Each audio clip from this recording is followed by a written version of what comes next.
Filipinong peacekeeper sa Golan Heights na kabarilan ng mga Syrian rebel kaninang umaga. Asawa ng isa sa Pinoy peacekeepers. May panawagan kay Pangulong Aquino. One-truck lane policy sa C5 Road para maibsan ang trapiko sinubukan na ng MMDA ngayong araw. Itong U-turn slots sa buong C5 isinara na rin. Dalawang sasakyan nagsalpukan sa Malabon, 5 sugatan. Mga opisyal ng gobyerno hinamon ng mga netizen na sumakay ng MRT tuwing rush hour at nang walang security detail.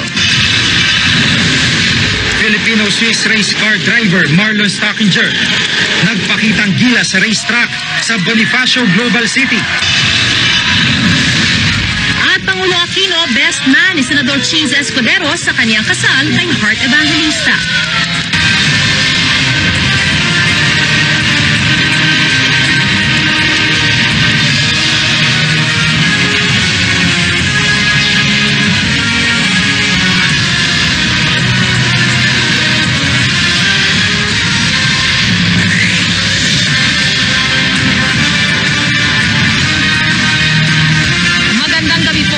Barilan ang mga rebelding Syrian at Pilipinong UN peacekeepers sa Golan Heights. Pero pagtiyak ng AFP, ligtas sa mga sundalo natin doon at may kontak pa rin ang gobyerno sa kanila. Nakatutok live si Margaret. Gigi Maris, kinumpirma na nga ng AFP na nagkaroon ng firefight sa pagitan ng Syrian rebels